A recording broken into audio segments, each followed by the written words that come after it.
Hola, muy buenos días a todas, a todos. Desde el CIES, desde el Centro Interamericano de Estudios de Seguridad Social, les damos la bienvenida a este conversatorio. Nos va a dar unas palabras de inicio, de saludo, el maestro Emanuel de Araujo Dantas, quien es nuestro director, el director del Centro Interamericano de Estudios de Seguridad Social. Adelante, maestro Dantas. Graças, essas graças. É um gosto participar desse evento, sim. Muito buenos dias a todas e a todos, né, que nos acompanham esta manhã virtual em esta atividade tão importante. É um honor para dar-lhe a bem-vinda em nome do Centro Interamericano de Estudo de Seguridade Social a este conversatório do CIES. É um espaço concebido para promover o intercâmbio de experiência entre especialistas, acadêmicos, funcionários públicos de los países de nossa região. O tema que hoje nos reúne é um dos mais sensíveis e urgentes para nossas sociedades: a saúde de las pessoas imigrantes. Um tema que nos recuerda que detrás de cada número há uma história, um rosto e uma esperança. A Seguridade Social é, em essência, um compromisso coletivo pela dignidade. É o reflejo da sociedade que sostiene a nossas comunidades, instrumento mediante o qual os Estados garantizam direitos fundamentais, como é o acesso à saúde. Em este sentido, a Seguridade Social não distingue nacionalidade, status migratórios ou condições econômicas. Reconhece a todas as pessoas como titulares de direitos. Hoje sabemos que os movimentos migratórios em las Américas han alcançado uma magnitude sem precedente. Segundo a visão de população das Nações Unidas, mais de 53 milhões de pessoas nascidas em algum país do continente vivem em outro país de la região ou fora de ella. E sim, consideramos a quienes se encontram em trânsito, a cifra se multiplica. Só em 2024, mais de 30.000 pessoas cruzaram a selva del Darién entre Panamá e Colômbia. E México registrou o passo de cerca de 780.000 pessoas em mobilidade. A esta realidade se suma a mobilidade forçada, segundo o Acnum, ao redor de 900.000 pessoas originárias de América viviam em condições de refúgio a mediados de 2024. Muitas de elas sem acesso a serviços básicos de saúde nem proteção social. Estas cifras são contundentes, pero mais allá de la estadística está o desafio humano. Garantizar o direito à la saúde em cada etapa de la mobilidade, em el trânsito, em la chegada, em la integração e o retorno a seu país. Com especial atenção às mulheres, la niñez e quienes enfrentam condições de maior vulnerabilidade. Em las Américas, convergem múltiplas formas de mobilidade, regionais, intercontinentales, laborales, forçadas e cada uma planteia desafios específicos. Pero todas nos obrigam a pensar em la salud como um bem público global, que só pode garantizar-se com cooperação, empatia e visão compartida. Desde os CIEs, reafirmamos nossa convicção de que a saúde das pessoas migrantes é uma responsabilidade coletiva. Não se trata unicamente de assegurar atenção médica oportuna, sino de fortalecer os determinantes sociais da saúde. Vivienda, trabalho digno, segurança, alimentação e proteção frente à discriminação.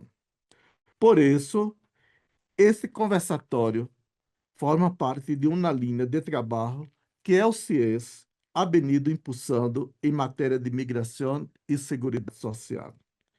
Sendo este é o segundo encontro do ano dedicado a este tema, com um enfoque particular em la saúde. Hoje temos o privilégio de contar com um painel excepcional, integrado por especialistas que, desde distintos âmbitos, han contribuído à la compreensão e atenção de esta realidade, como a doutora Ietza Borroques, do Colégio de la Frontera Norte de México, reconhecida por seu trabalho sobre saúde pública e migração em contextos fronteiriços. A doutora Andrea Avaria, de la Universidade Autônoma de Chile, quem ha analisado as políticas de saúde e a proteção social desde uma perspectiva de direito e equidade. A doutora Laura Tatiana Osório Rubiano, consultora do Cluster Saúde e Migração de Colômbia, com uma ampla trajetória em desenho e implementação de políticas de atenção à população migrante. A todas elas especialistas, nossos agradecimentos por aceitar esta invitação e por seu compromisso com uma agenda que combina ciência, sensibilidade e ação. Estou convencido de que este diálogo nos permitirá reconhecer avanços, identificar desafios comuns e, sobretudo, fortalecer uma visão regional de cooperação para garantizar o direito à saúde em contexto de mobilidade. Hoje devemos mirar a migração não como um problema, sino como uma realidade estrutural de nossas sociedades contemporâneas. Uma realidade que exige políticas inclusivas, sosteníveis e basadas na solidariedade. Com este conversatório, o CIES reafirma seu papel como ponto de encontro e articulação do conhecimento técnico, acadêmico e institucional em Las Américas. Espero que este encontro seja de grande benefício para a população e movimento de nossa região. E aqui acrescento mais uma coisa. Eu creio que há vários países em América que têm políticas exitosas, principalmente em saúde. Devemos compartilhar essas ideias, esses avanços de políticas públicas, principalmente em saúde, para as pessoas migrantes. Por isso que me pongo à disposição e ao CIES para todos vocês que necessitam de uma ajuda para intercambiar entre os países políticas exitosas, que eu sei que ocorre em alguns países da América. Muchas gracias. Muchas gracias, director, por sus palabras. Gracias. Sí.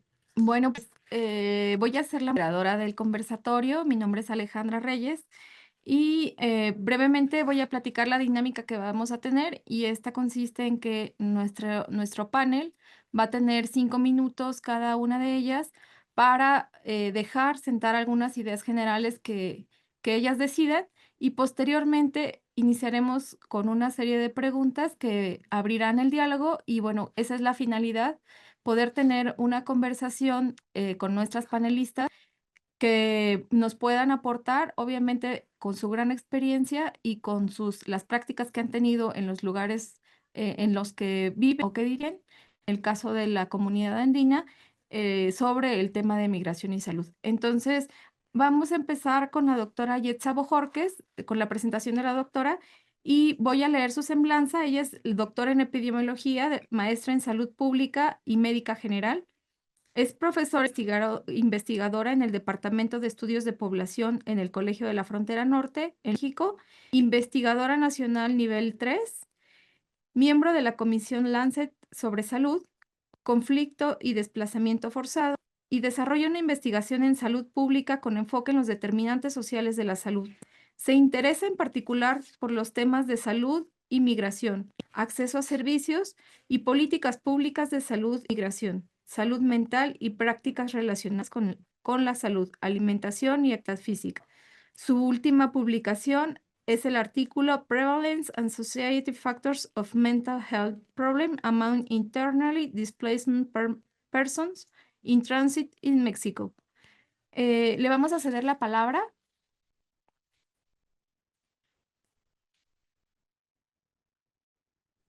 Muchas gracias. Bueno, pues buenos días, buen día, buenas tardes quizá para algunos de quienes nos escuchan.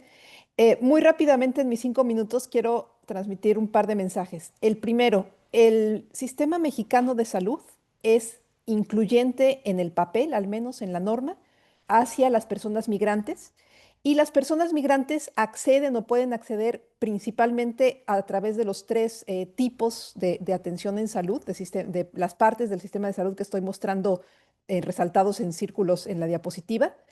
El primero y el más deseable, que sería la mejor vía de acceso, es el sistema que es ahora el IMSS Bienestar, que es el sistema para población abierta, y que es un intento que está ocurriendo en México ahora de transitar hacia un esquema de salud universal. En México, el sistema público de salud incluye un componente que está asociado a la seguridad social, que es el del IMSS, el ISSSTE y otras instituciones, pero para la gran mayoría de las personas migrantes que no tienen un empleo formal que les permita acceso a este sistema de seguridad social, su acceso debería de ser a través del sistema abierto del IMSS Bienestar. Bueno, ese sería el ideal. En la práctica, en muchos casos, acceden a través del sistema ya sea humanitario o de organizaciones de la sociedad civil, organismos internacionales, o a través de medios con pago de bolsillo, sin un aseguramiento previo, en sistemas, sobre todo de los consultorios asociados a farmacias, ¿no? Entonces son sistemas menos eficientes y con menos control de calidad.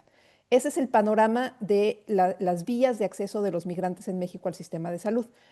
Y podemos ver en esta diapositiva de un artículo que publicamos recientemente la cascada del acceso a servicios de atención en salud en México para personas migrantes en tránsito que habían tenido una necesidad de salud.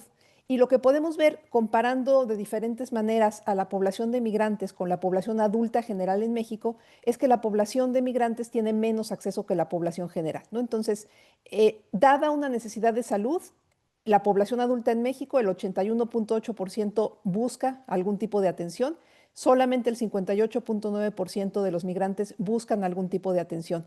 Y eso tiene que ver con las barreras que existen al acceso, donde las personas migrantes, y estoy hablando principalmente de migrantes en tránsito, básicamente se descartan y dicen, yo ni siquiera voy a intentar buscar atención porque no me la van a dar por barreras principalmente administrativas, algunas veces por cuestiones de discriminación y por barreras también que tienen que ver con lo económico.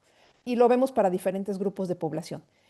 Si vemos finalmente el porcentaje que recibió atención en el sistema público de salud, en este análisis era el 11.6% para migrantes, el 34.6% para la población adulta. Luego hicimos un análisis similar y nos resultó parecido, 20% migrantes, mientras que la población adulta en México está más o menos en 50%. Entonces, la falta de acceso al sistema público de salud y a este sistema principalmente que estamos intentando, bueno, se está intentando en México transitar hacia un esquema de salud universal, es quizá uno de los principales retos, oportunidades, y actualmente todavía persisten barreras en este sentido. Muchas gracias. Ahora vamos a pasar a la breve presentación de la doctora Andrea Avaria. Ella es docente e investigadora de la Universidad Autónoma de Chile, Antropología Social, asistente Antropología Social, especialista en Antropología Médica, Migraciones, Chagas. A lo largo de su vida profesional y docente ha valorado el aporte de la investigación cualitativa aplicada, ya que permite mejorar la comprensión de los procesos a través de los que se resuelve la salud de las personas. Desde un enfoque de género, desde el territorio, desde el abordaje social y cultural, aborda la problemática de Chagas. Es un desafío que implica construir confianzas entre la academia y equipos técnicos de salud. La escuchamos, doctora. Hola, muchas gracias por la invitación, la consideración en este momento. Voy a tratar de compartir algunas cosas que me parecen fundamentales a propósito de salud y migración. En el contexto chileno, estos últimos años nosotros hemos visto un incremento de la población migrante, a diferencia de otros países. Ustedes pueden observar que la presencia migrante constituye casi un 10% de la población, es decir, se acerca a casi 2 millones de personas. El flujo migratorio ha sido más significativo entre el 2017 y posterior a la pandemia.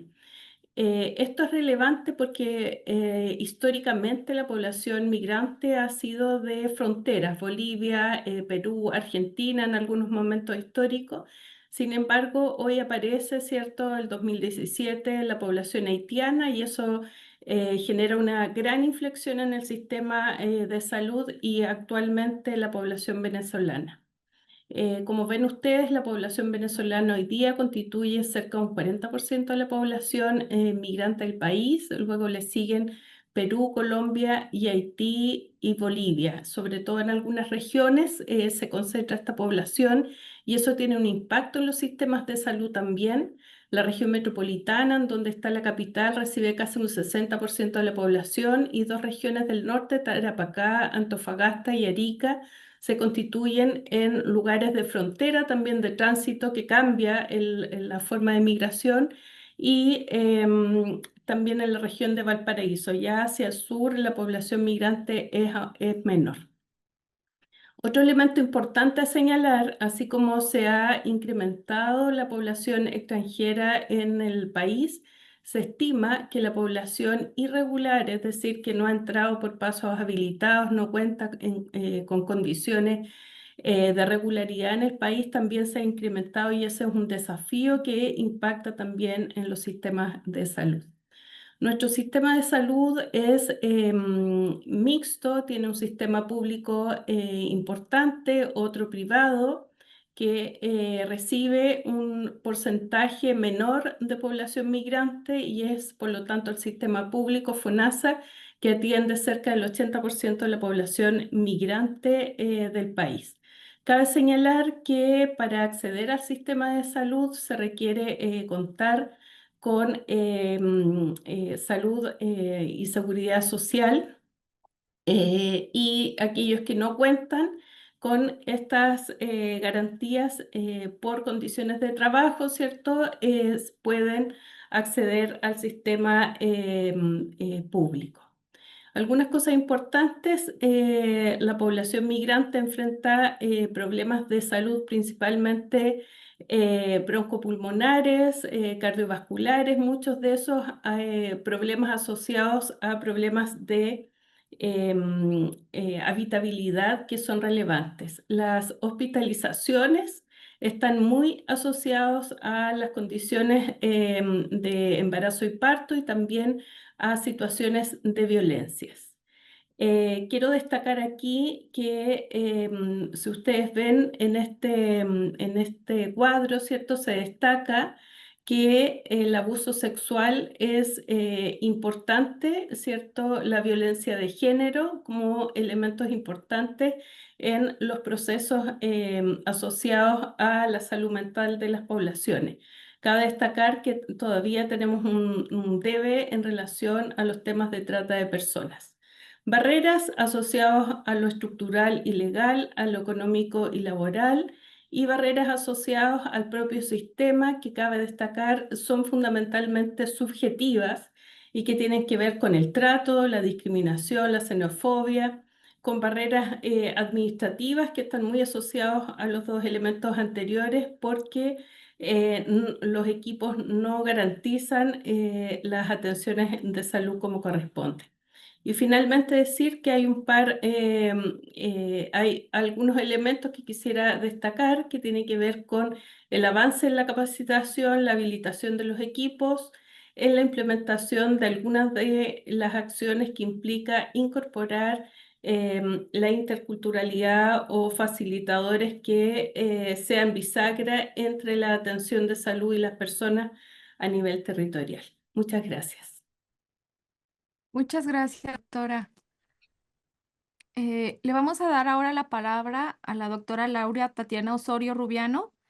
Ella es experta en asuntos internacionales, derechos humanos y derecho internacional, humanitario, con más de 16 años de experiencia en la gestión de procesos humanitarios y de cooperación internacional, con impacto a nivel local, regional y global. Durante más de 5 años ha venido acompañando la coordinación del clúster de salud en Colombia, liderando iniciativas clave en respuesta a crisis humanitarias, que han sido reconocidas como experiencias innovadoras y de réplica tanto en las Américas como a nivel global. Experta en áreas estratégicas como protección, salud, educación en emergencias, migración, conflicto armado y niñez. Ha contribuido significativamente a la gestión de recursos mediante la formulación y ejecución de proyectos humanitarios, así como en el diseño e implementación de políticas públicas de alto impacto, tanto a nivel nacional como en la región del Centroamérica y Sudamérica. La escuchamos, doctora Laura. Muchísimas gracias, doctores. Gracias por la invitación. No sé si ustedes tengan allí la presentación o la comparto yo desde mi... ¿La puedes mi... compartir, por favor? Claro que sí, por supuesto, ya inmediatamente.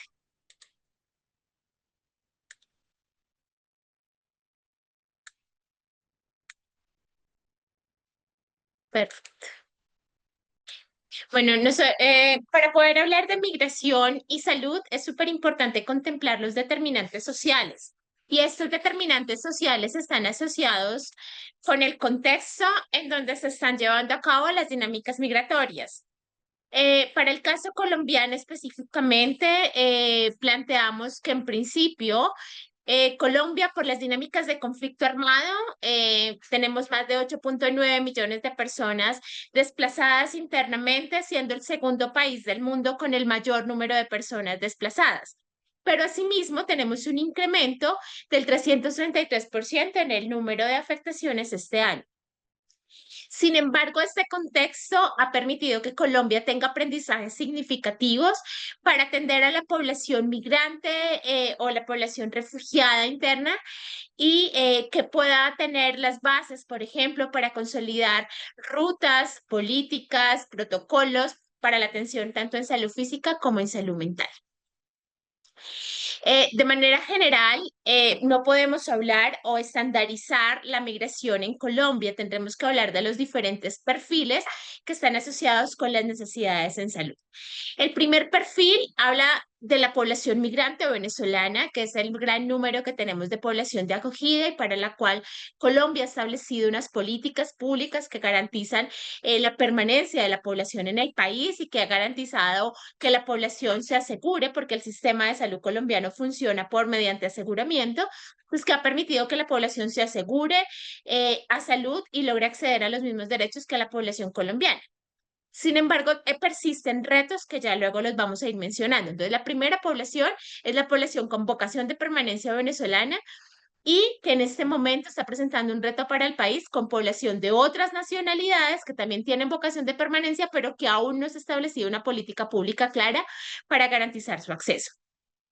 En total, tenemos 2.8 millones de personas con vocación de permanencia en Colombia, de las cuales de la población migrante venezolana acogemos más o menos el 37% de la población, sin contar con la población pendular. ¿Qué pasa con nuestras fronteras? Las fronteras en Colombia, así como en muchas otras regiones del mundo, son fronteras que hay una carencia de sistema, digamos, un poco de capacidad para afrontar las diferentes emergencias que se combinan para abordar de forma integral la salud, pero también hay población indígena que cruza y que no reconoce fronteras. En esta población, más o menos, se estiman 4.9 millones de personas que vienen por servicios diferentes al país y 1 de cada 3 viene por servicios de salud. Y finalmente, todo lo que se manifestó y es toda la migración en tránsito, bien sea dentro del mismo país asociado a dinámicas económicas, como la población migrante que va hacia Sudamérica en este momento o que hasta el año pasado iba hacia Norteamérica. En este momento tenemos un flujo migratorio a la inversa, tenemos más de 113.338 personas que han retornado o que van directo a Sudamérica, principalmente de Venezuela, Ecuador, Perú e India. Si analizamos un poco la proporción, el 40% son mujeres y el 21% son niños y niñas de todo este grupo poblacional, lo cual plantea ya exacerbación de algunos riesgos.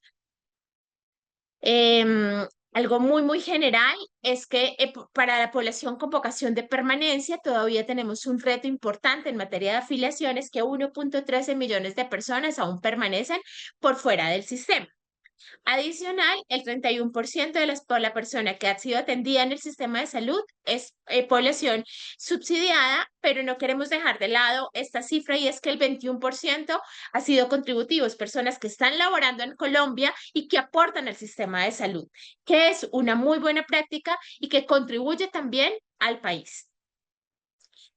En cifras claves de forma muy general, y es que se han hecho varios estudios y el 18% de la población con vocación de permanencia no tiene cubierto su acceso a alojamiento, el 15% no tiene acceso a alimentación, el 10.6% no tiene cubierto el acceso a salud y el 2.8% carecen de servicios de educación. Cuando comparamos tasas de morbimortalidad materna es 2.4 veces mayor en población venezolana que en población colombiana, pese a estar afiliado al salud. Esto obedece, y un poco estas disparidades en el acceso obedecen a varios temas. Uno, desconocimiento del sistema de salud, falta de confianza en la institucionalidad, barreras en temas de transporte, porque la población se encuentra en áreas rurales geográficas dispersas, o porque hay un control directo o no hay insumos, pese a estar afiliados, no hay insumos, no hay puestos de salud, entre otros. La sífilis gestacional, por ejemplo, es 3.6 veces mayor en población venezolana. El bajo peso al nacer por los determinantes sociales es 2.1 veces mayor comparando población colombiana con población venezolana en tasas.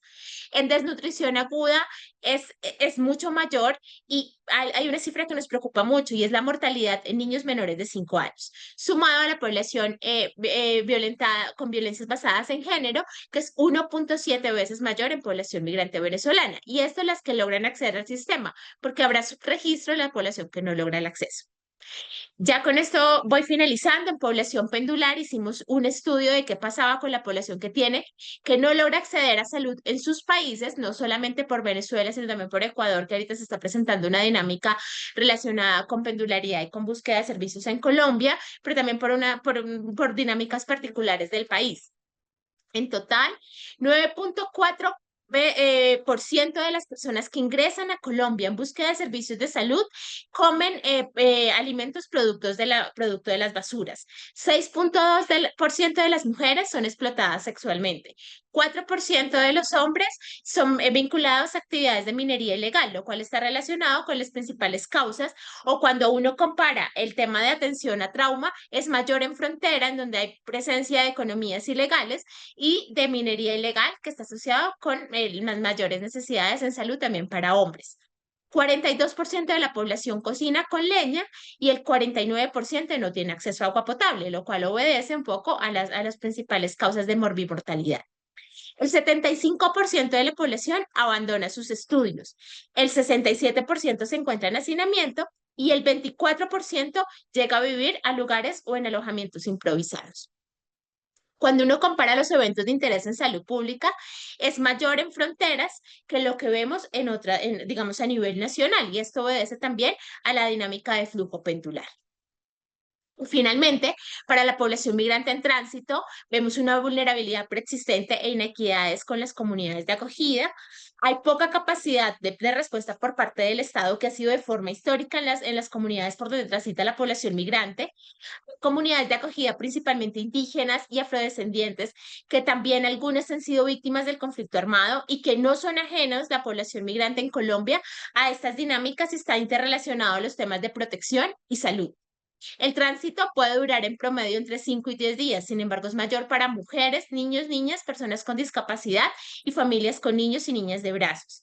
Hay contaminación ambiental asociada a las dinámicas de migración, lo cual afecta a los principales determinantes sociales y nos permite ver que no solamente tenemos que ver migración como la población migrante, sino también tener en cuenta las dinámicas de las comunidades de acogida. Y ahora un poco, entre mayor se endurezcan las políticas públicas en los países de denegación de acceso, pues hay un mayor control, por ejemplo, para Colombia, de grupos armados de las rutas de tránsito. Y esto incrementa las vulnerabilidades y las necesidades en salud. Eso era un poco lo que les queríamos contar.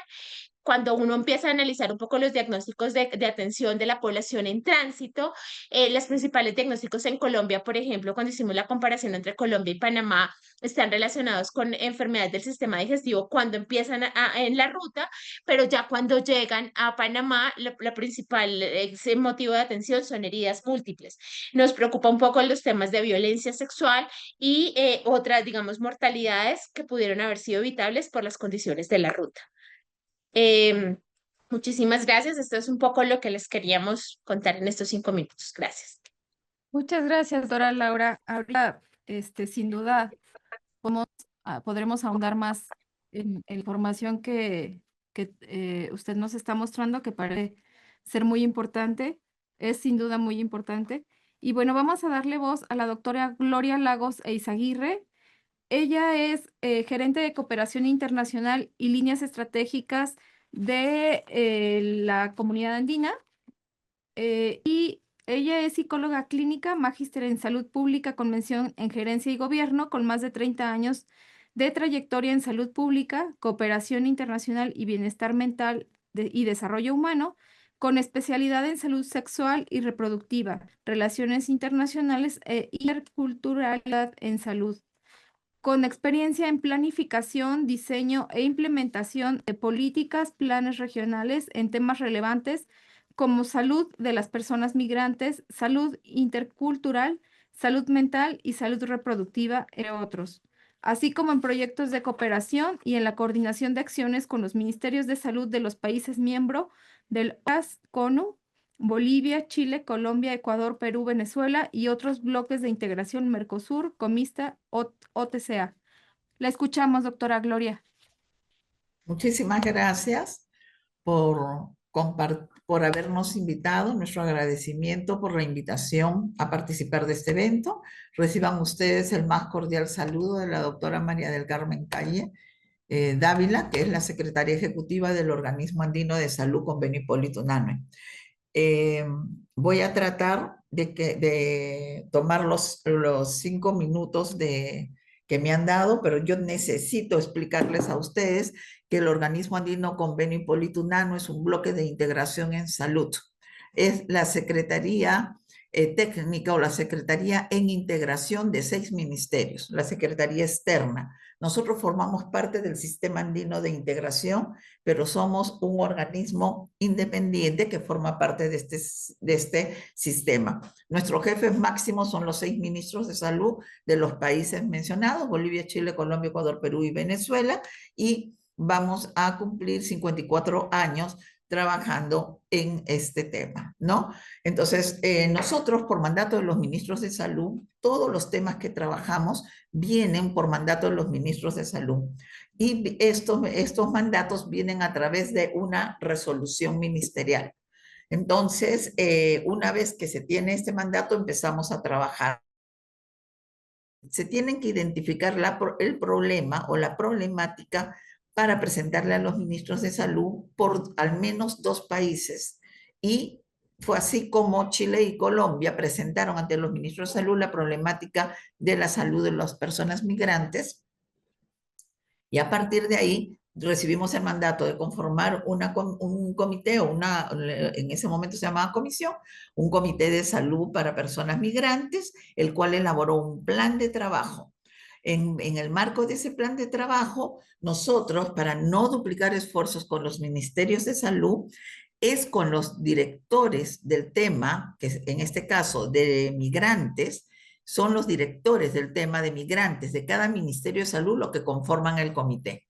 En este caso, además de conformar los responsables del tema de migrantes de los ministerios de salud, el comité está conformado también por los directores de relaciones internacionales, por ser un tema técnico, pero también político y con una gran pincelada diplomático.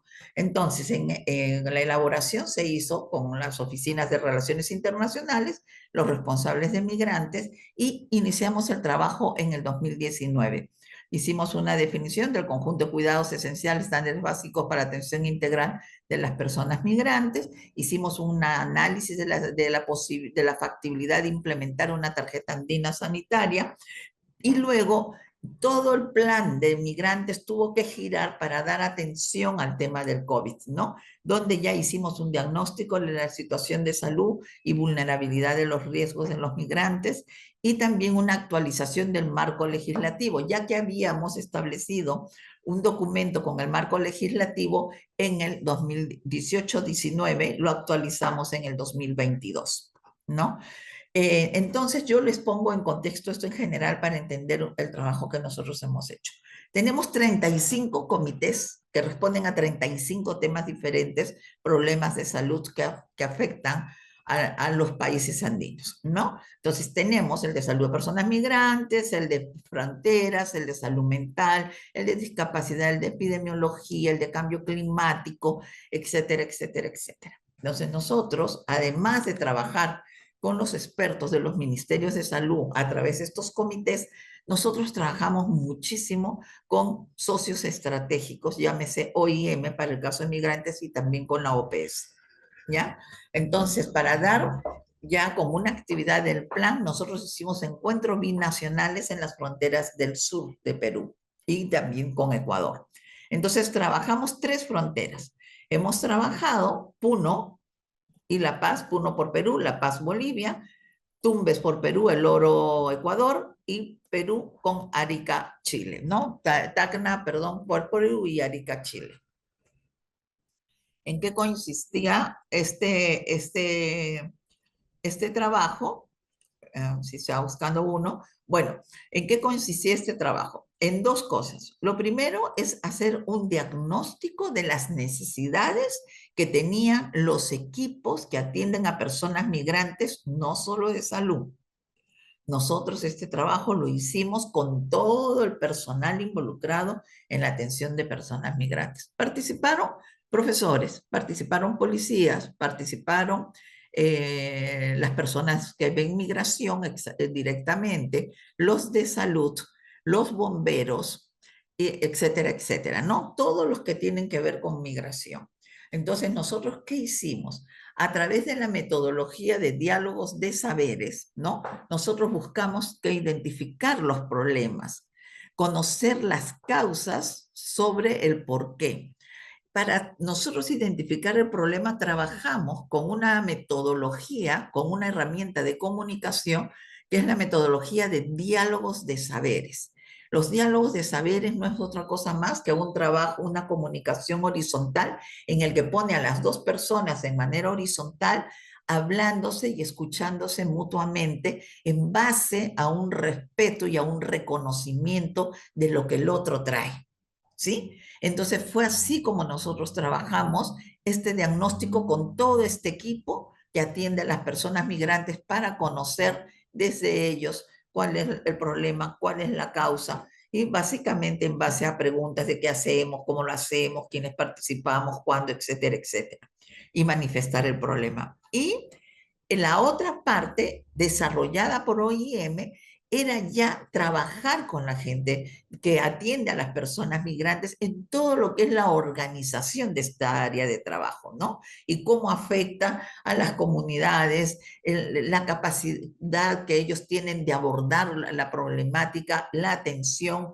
y también la información y derivarlos a los diferentes servicios. Dicho esto, y para no tomar más tiempo, estos encuentros binacionales identificaron problemas principales, ¿no? Entonces acá lo resumo, básicamente el déficit de saneamiento básico. Quiero señalar que esto está directamente relacionado a salud, pero también se identificaron todos los problemas que ustedes han señalado, ¿no?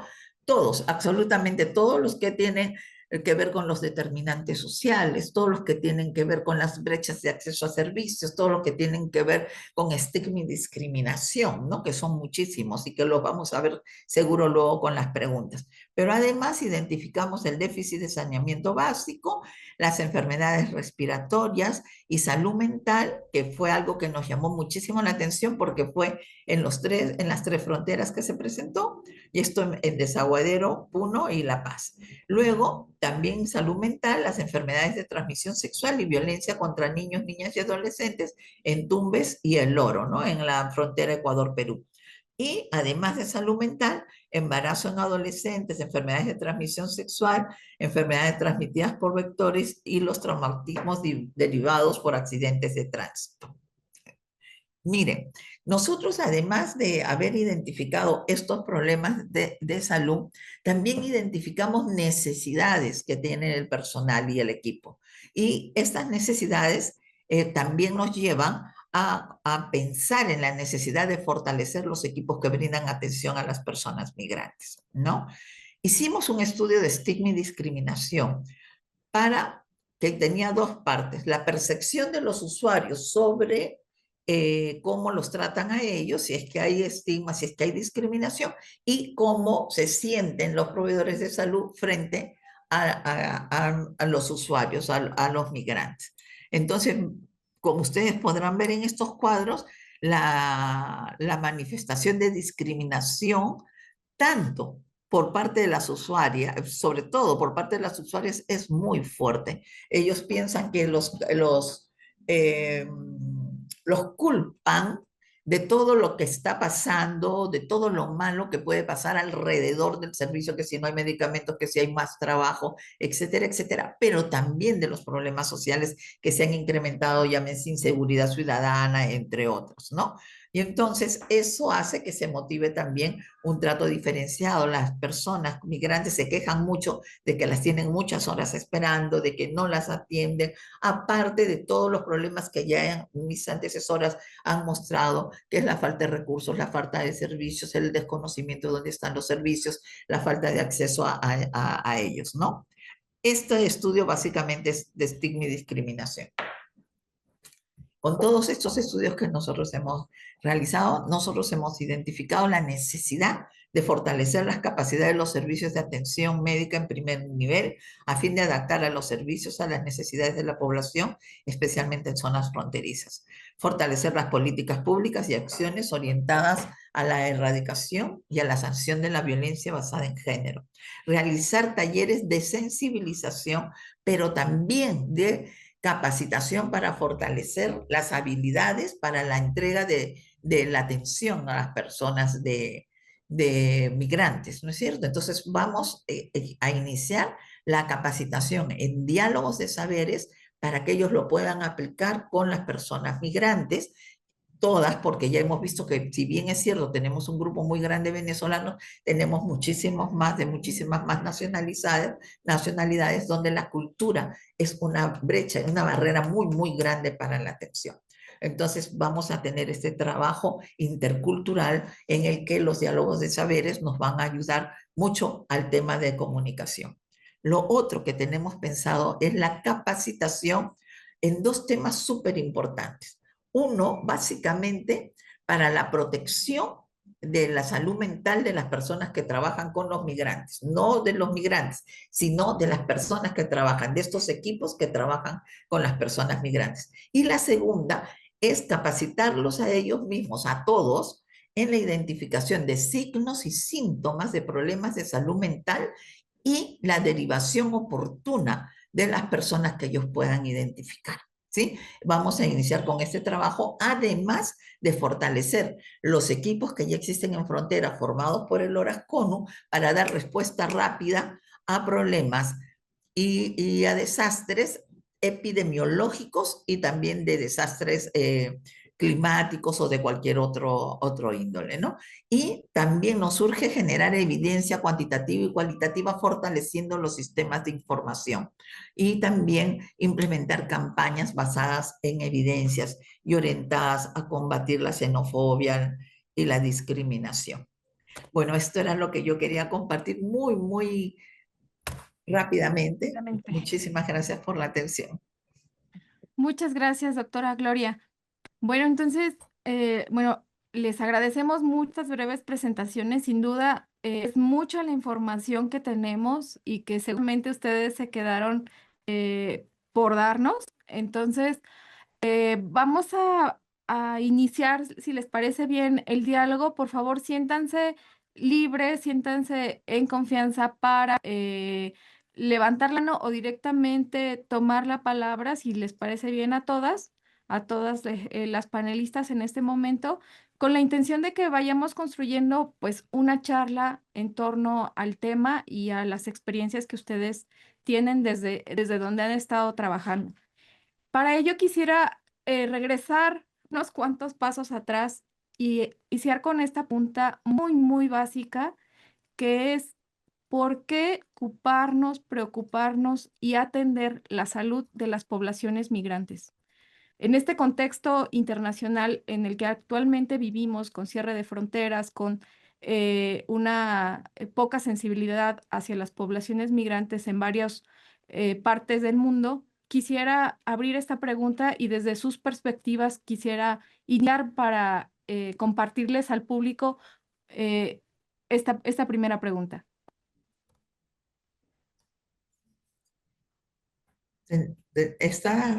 Creo que Laura está hablando, pero tiene el micrófono apagado, ¿no? No sé, ¿cómo hacemos? O sea, ¿por orden o podemos tomar la palabra? Adelante, doctora Lago, si quiere responder la pregunta. Sí, miren, la salud es un problema, la atención de la salud de las personas migrantes es un problema muy serio, porque ellos enfrentan determinantes sociales que se expresan con mucha vulnerabilidad y desigualdad, ¿no? Y esto nosotros lo podemos ver no solo por las condiciones socioeconómicas que ellos traen, ¿no? Que es muy precaria, ¿no? Por la informalidad, por no tener laboral, por no tener ingresos fijos, etcétera, etcétera. Pero también por su situación migratoria irregular que los lleva a no tener documentos. Al no tener documentos, muchas veces no tienen acceso a los servicios de salud, a la información de qué servicios de salud por derecho les corresponde. Como no tienen documentos, ellos no pueden acceder a esto. A esto se suman las barreras lingüísticas. Andrea bien señaló que ahora hay muchos haitianos que migran y los hemos visto migrar por la frontera de Bolivia, Chile, como de otros países también, que nos hemos quedado sorprendidos. Entonces se suma la barrera lingüística, la barrera cultural, porque muchas veces los profesionales de la salud tienen una actitud como que yo sé lo que tú tienes y yo sé lo que a ti lo que a ti te voy a dar y tú me tienes que escuchar, y no escuchamos, no entendemos. Cuando nosotros no conocemos a las personas, nosotros no las reconocemos y no las respetamos muchas veces. Entonces, todo esto hace que tenemos que trabajar en salud, tenemos que luchar para cuidar el ejercicio de los derechos de salud de estas personas, ¿no? Bueno, aparte ya vienen las otras cosas como todas las desigualdades que hay, el estigma, la discriminación, etcétera, etcétera. Yo creo que eso es un factor súper importante por el que tenemos que priorizar tanto el trabajo en salud en las personas migrantes. Lagos. Sí, Sí, adelante, por favor. ¿sí? Sí, sí, doctora Ok. Yetza. Sí, yo diría que hay por lo menos tres argumentos de por qué debería preocuparnos esto. El primero que ya mencionó la doctora Lagos es el argumento ético, en el cual, bueno, ético normativo en cierto sentido, en el cual las personas migrantes tienen derechos, entre ellos el derecho a la salud, el derecho a la vida, y entonces tenemos que ver la mejor manera de garantizar que ese derecho humano se cumpla, ¿no? El segundo argumento podría ser un argumento económico, y entonces sería pensar en el papel importantísimo que pueden jugar las poblaciones migrantes en el desarrollo económico de los países de la región. Eh, Hay muchos temas en ese sentido, y bueno, pues finalmente esa fuerza de trabajo, la salud es su capital principal en el campo laboral, ¿no? Y el tercer argumento sería el argumento desde la salud pública, donde ya existen demostraciones, no muchas, pero sí las hay, de cómo resulta mucho más caro para un sistema de salud no dar atención que darla. Si no se da atención, finalmente terminan llegando los casos a urgencias, donde son mucho más caros, las enfermedades se complican, donde es mucho más caro atenderlas, se transmiten enfermedades que no tendrían por qué transmitirse, etcétera. Entonces también hay un argumento de protección de la salud pública que requeriría que pongamos atención y garanticemos que se dé el cuidado necesario a las personas migrantes. Muchas gracias, doctora Yetza. Me parece que la doctora Andrea, por favor. Sí, quisiera sumar a lo que han dicho Yetza y Gloria, 3 puntos. Uno, me parece que es importante entender que las personas migran no por gusto, ¿no? Por necesidad política, violencia climática, etcétera. Por lo tanto, hay personas que ya vienen muchas veces en situación de salud compleja desde sus propios orígenes, pero sobre todo porque son humanos que están en una necesidad, ¿cierto?, de buscar otras oportunidades incluso de vivir. La segunda me parece que es importante porque, como bien decía Yetza, el preocuparnos de la salud de las poblaciones impactan nuestra propia salud. Y por lo tanto, si hay personas en condiciones de vulnerabilidad con determinantes sociales que les hacen ser más vulnerables a ciertas condiciones, ¿cierto? Eso va a tener un impacto en el resto de la población. Por lo tanto, si la atendemos, eso va a mejorar nuestra propia salud, ¿no? Nuestra calidad de vida como conjunto. Y lo tercero, que a mí me parece importante, que en la medida en que hay equipos que aprenden a trabajar con diversidades, aprenden a tener enfoques interculturales, mejoran la atención de salud de toda la población, porque la interculturalidad no solo tiene que ver con diferencias culturales, sino también de edad, de zonas geográficas, etcétera, etcétera. Por lo tanto, ocuparnos de la población migrante implica mejorar nuestra propia salud desde distintas perspectivas. Muchas gracias, doctora Andrea. Me parece que la doctora Laura, por favor. Sí, sumado a lo que plantean las anteriores doctoras, obviamente completamente de acuerdo. Pero hay 4 puntos que he planteado. El primero, un marco internacional y unos acuerdos que han establecido los diferentes estados parte para proteger la salud no solamente de la población migrante, sino proteger a toda persona que ingresa al país. Hay responsabilidad directa de los estados. Y en ese sentido, por ejemplo, como muchas de las circunstancias de los propios países o de las mismas economías de los mismos países exponen o aumentan el riesgo de morbimortalidad para la población migrante. Entonces, una responsabilidad compartida en materia de atención en salud y hay un marco internacional que acoge este derecho. El segundo, si lo miramos desde una perspectiva de seguridad sanitaria, muchos países están imponiendo mayores restricciones para el acceso a salud y esto lo estamos analizando con algunos casos específicos. Si se ponen más regulaciones porque se dice es muy costoso atenderlos o no queremos atenderlos, esto hace que la población no acceda y al no acceder al sistema de salud, pues lo que hace es incrementar el riesgo también de monitorear o de vigilar eventos de interés en salud pública e incluso eventos de interés internacional.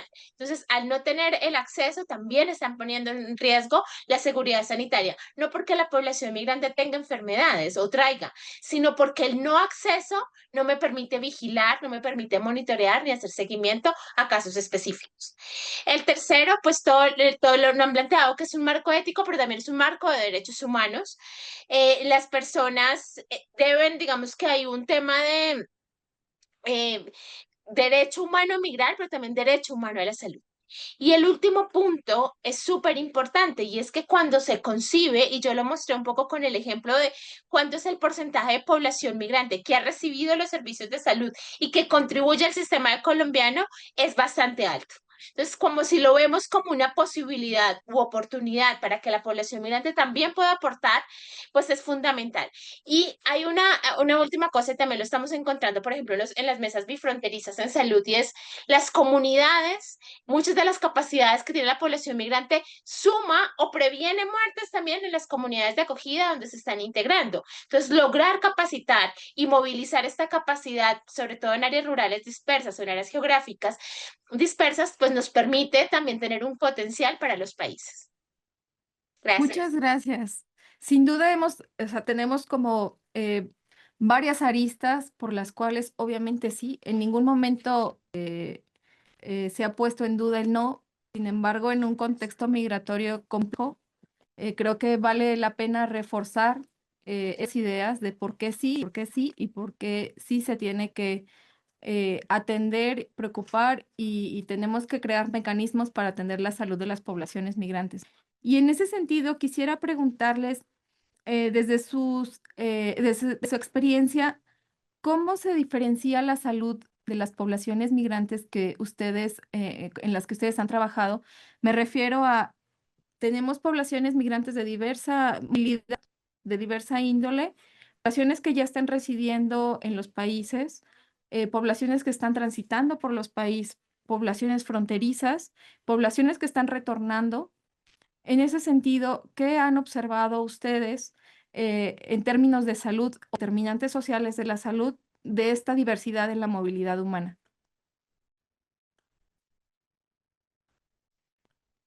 Bueno, ¿puedo empezar? Sí, Claro. adelante. Es una pregunta súper amplia, pero a ver, primero creo que es muy importante lo que planteó Laura en su presentación, de que en todos nuestros países hay varios tipos de migración, hay varias movilidades, entonces depende de cuál estamos hablando, ¿no? Pero creo que justo por Claro. ahí va la pregunta. Entonces voy a hablar para el caso de México. En general, las personas migrantes en tránsito por México o no mexicanas que están llegando a México son personas en general jóvenes en las que sí aplica el fenómeno del migrante sano, pues, ¿no? O sea, son personas jóvenes y con un capital de salud que sí lo tienen. Que sus principales problemas de salud tienen que ver con las condiciones de este tránsito o de ese asentamiento en México, donde hay infecciones respiratorias agudas, cuestiones infecciosas, accidentes, etcétera, y cuestiones de salud mental por las múltiples violencias a las que se enfrentan en el camino.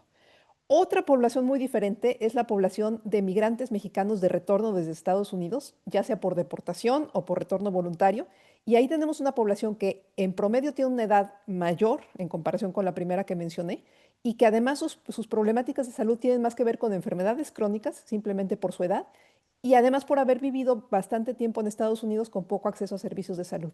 Entonces tenemos por lo menos esas dos grandes diferencias entre poblaciones y seguramente en los otros países pasa algo parecido. Si me permites, yo agregaría, Lexa, que no nos debemos de olvidar de la salud reproductiva. Esta gente joven que viene con un capital de salud trae también toda una problemática de salud reproductiva, porque son mujeres que están en edad reproductiva, que se embarazan, que necesitan servicios de atención, y ahí viene el binomio madre-niño.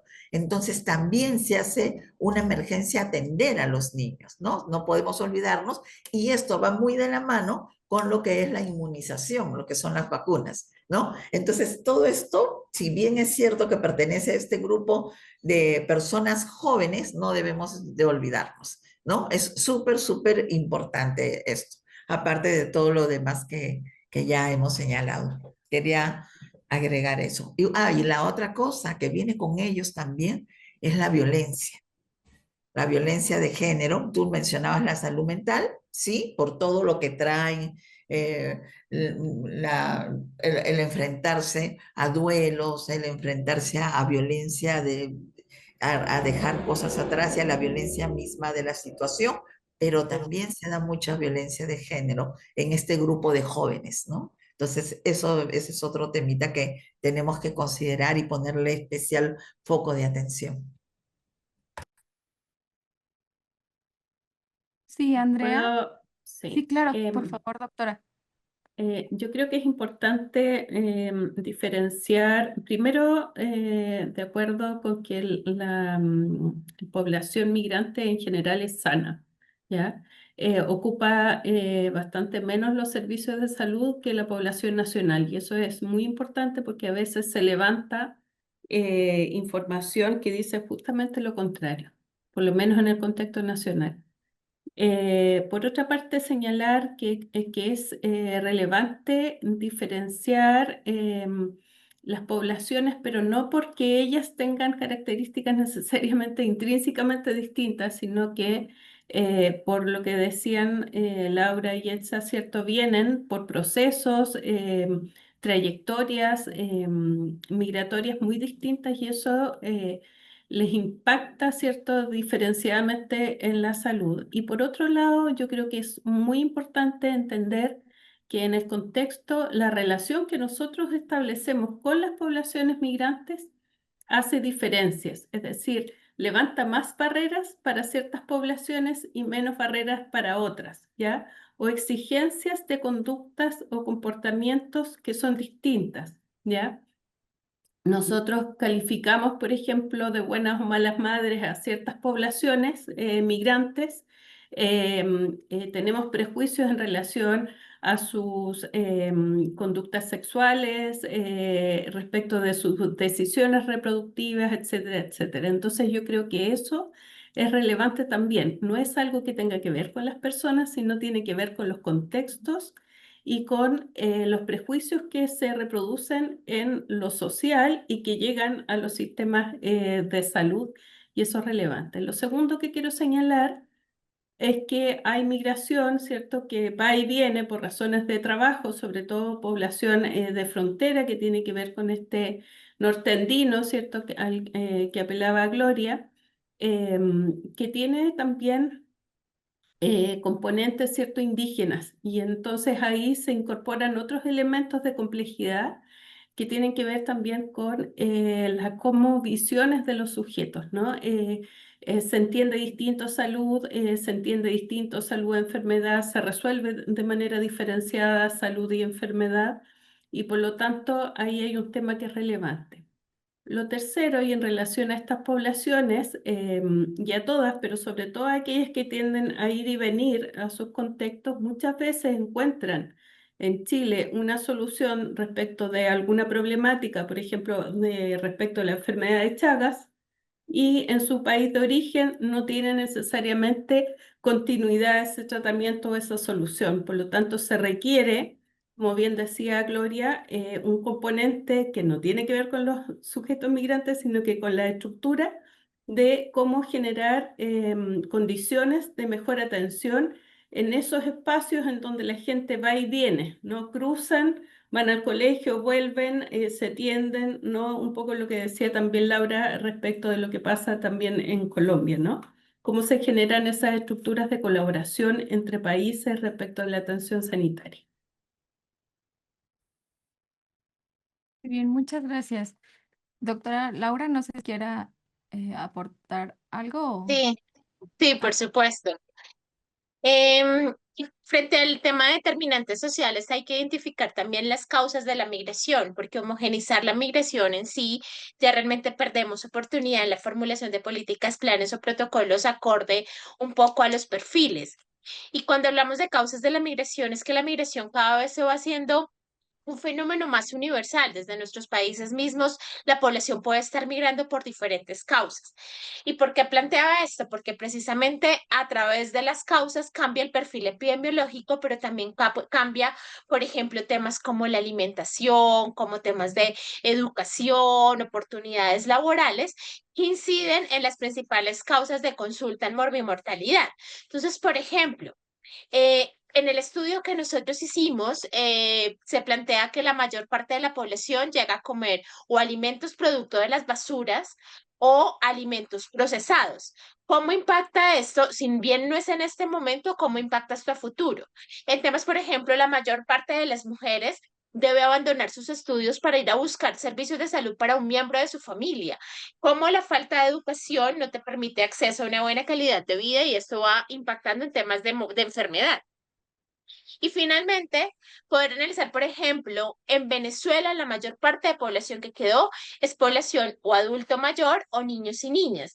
Como el perfil epidemiológico nos lo reportan, digamos, después de ya casi 10 años, cómo ha venido cambiando. Si al principio era más enfermedades diarreicas agudas, infección respiratoria, atenciones que requerían una atención rápida, pues cómo este perfil ha venido cambiando por temas de enfermedades crónicas, trastornos en salud mental que realmente no han podido ser atendidos de forma continua por esa falta de control en los seguimientos, falta de articulación entre los países. Entonces sí considero que es importante, uno, analizar las causas de la migración. No todos migran, hay temas por cambio climático, migración por temas económicos, migración por temas de conflicto armado, que desde allí plantea un perfil diferente en cada uno de estos grupos poblacionales. Y segundo, las condiciones, por ejemplo, de educación, de vivienda, de laborales, que van a impactar, si bien no en este momento, pueden impactar a futuro en la salud de la población que está allí. Y es importante recordarles a los países o reforzar con los países esa formulación de políticas de gestión integral de la migración, no solamente abordar el problema, sino abordar y prevenir también algunas otras causas que se pueden estar dando. Muchas gracias. Sin duda, como que han salido varias ramificaciones muy importantes. Una de ellas, sin duda, es la salud sexual y reproductiva, ¿no? Entonces, quisiera preguntarles desde su experiencia, ¿cómo se ha atendido? ¿Cuáles son las experiencias que han observado y cuáles son las oportunidades de atención a esta parte de la salud muy enfocada a salud sexual y reproductiva en el caso de las mujeres y obviamente si nos queda espacio en la misma respuesta para este binomio que comentaba la doctora Gloria?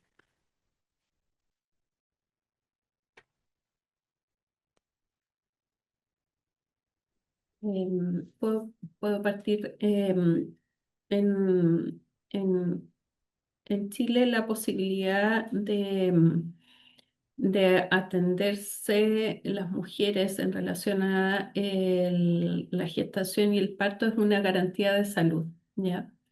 ¿Qué es lo que hemos encontrado? Y esto incluye a las mujeres nacionales a las que se atienden en los sistemas públicos y privados, es que la violencia obstétrica es, en sus distintas dimensiones, es un transversal, ¿ya?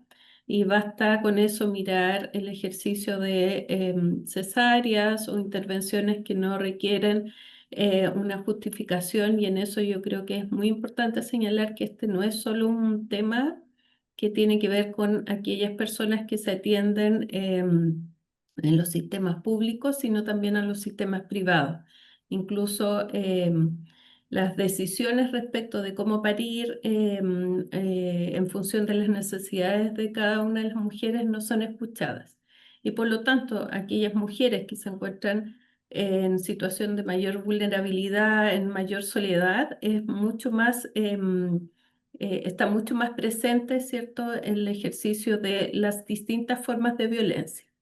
Y cuando se cruza eso con el componente de migración, el ser migrante, dependiendo de qué sujetos, también hay distintas prácticas que tienen que em, eh, ver con las formas no visibles de violencia hacia las mujeres. La tardanza en la anestesia, el uso de intervenciones que no corresponde, el dejar sola o no permitir compañía, en fin, una serie de cuestiones que tienen que ver con la implementación de la política a nivel nacional. Respecto de salud reproductiva, también el acceso a anticoncepción es un tema importante. Las mujeres que recién llegan a Chile muchas veces vienen sin anticoncepción por distintas razones. Es difícil el acceso por desconocimiento, por una serie de barreras y ahí hay un desafío también a los equipos como para poder hacer esto algo más cercano. Por otro lado, el tema asociado a las adolescencias, ¿ya? El cómo las adolescencias acceden a sistemas de barrera o de anticoncepción también es un desafío, no solamente, insisto, de la población migrante, sino también de la población nacional. ¿Ya? ¿Qué es lo que hemos visto? Que estas barreras que mostramos que tienen que ver con barreras asociadas al racismo, a la discriminación, a estereotipos, impactan en las formas de atención y en los accesos de estas personas a los sistemas. En la medida en que hay más racismo o sexualización de ciertas poblaciones, estas tienden a no llegar cierto oportunamente o no recibir oportunamente atención respecto de sus necesidades. Y por supuesto el tema de los hombres en su acceso también es complejo porque los hombres tienden a llegar menos, a estar menos en el sistema de salud por cuestiones de ser poblaciones más sanas, enfocados en el trabajo, etc. Y ahí hay un desafío también de cómo se mejora el acceso a sistemas de barrera u otros que permitan, ¿cierto?, poner a disposición otros mecanismos, ¿cierto? No solamente en salud y control de enfermedades de transmisión sexual, sino también de métodos en que permitan el control más bien de lo reproductivo.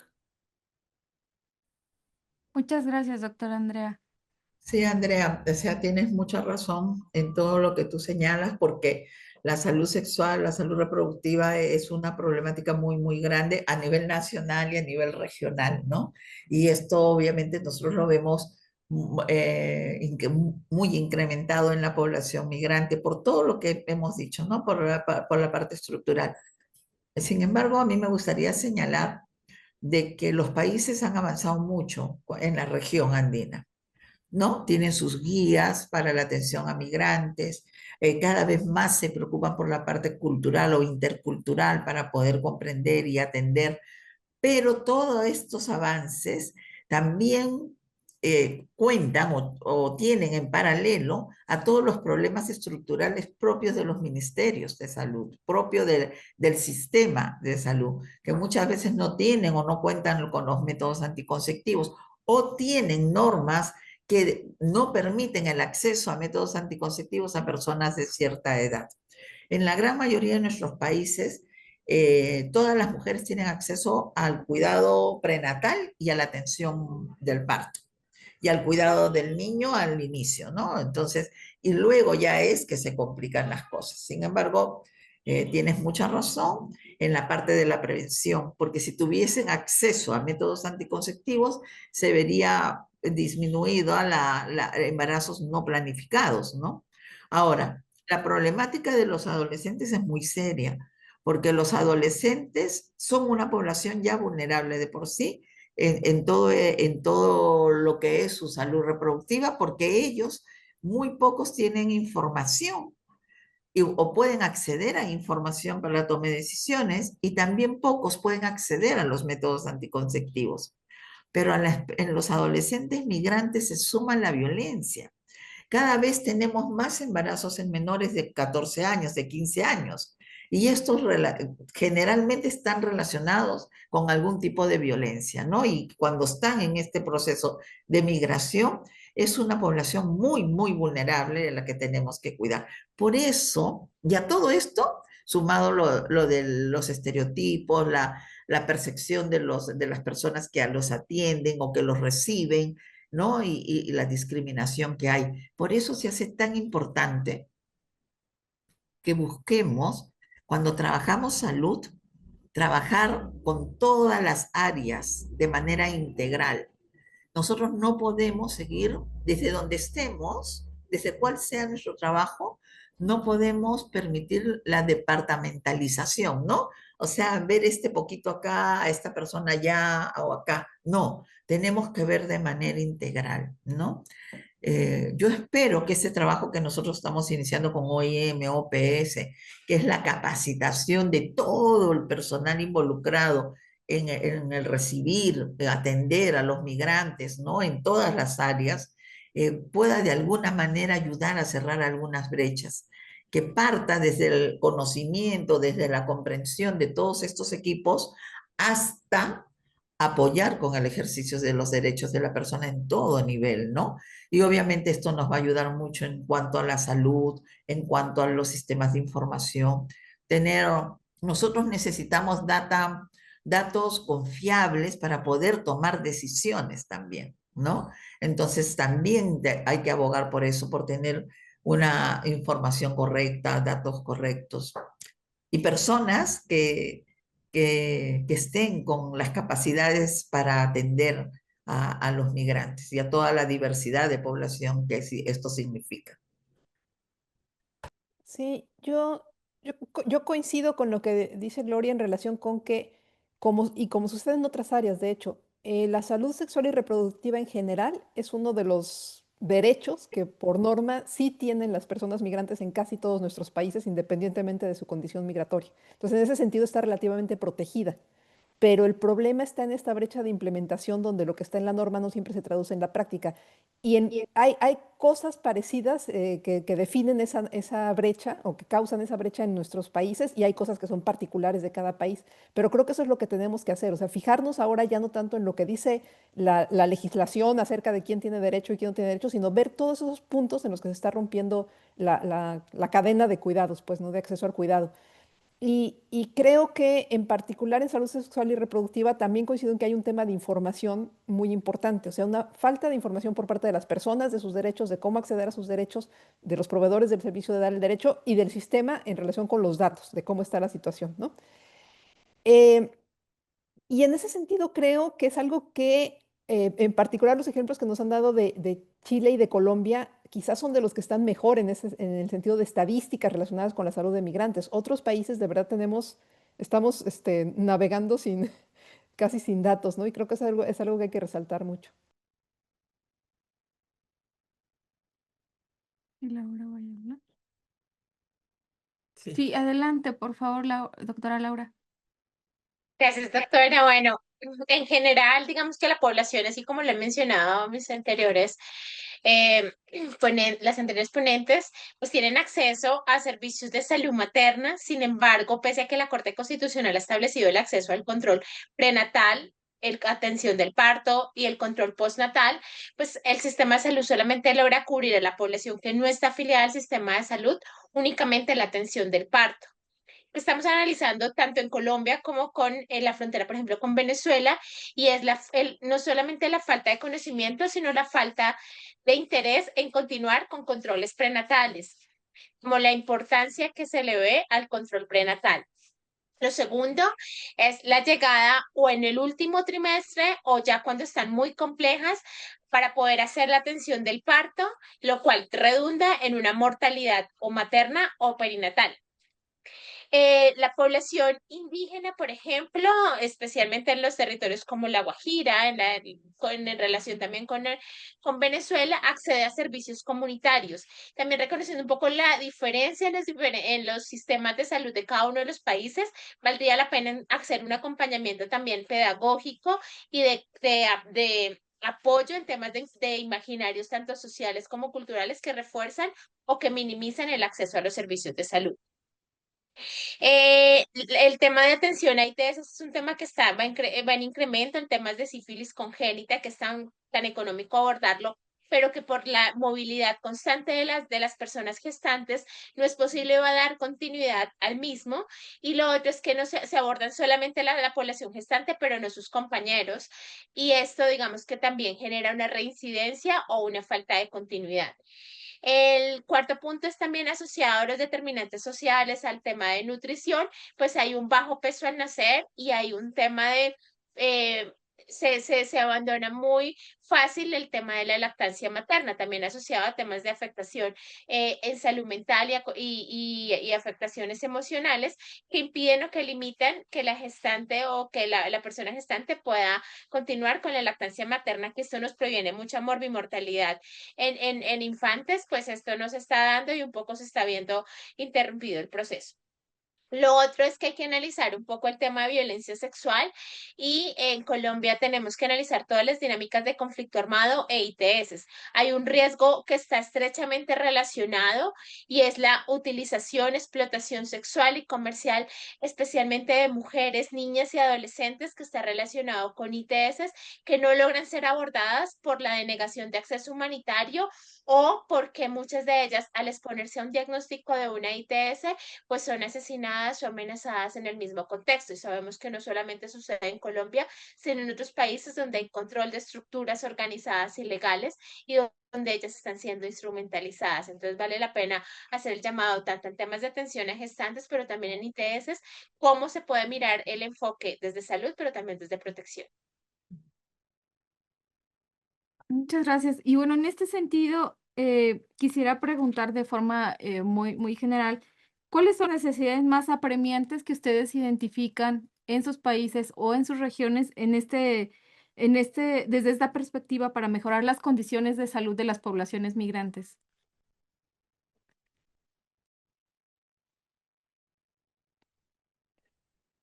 Yo voy a volver con el tema que me quedé, los datos. Yo creo que para muchos de nuestros países la principal necesidad es saber realmente cómo está la situación. Y justo, insisto, el caso de Chile y el caso de Colombia probablemente son excepciones a lo que estoy diciendo, porque sí tienen mucho mejores datos sobre migración y salud que otros países. Pero necesitamos datos y necesitamos un análisis sistemático de los datos y necesitamos hacer más este tipo de comparaciones entre población migrante y población no migrante, entre los diferentes subgrupos o tipos de poblaciones migrantes, para realmente identificar cuáles son las brechas que hay, ¿no?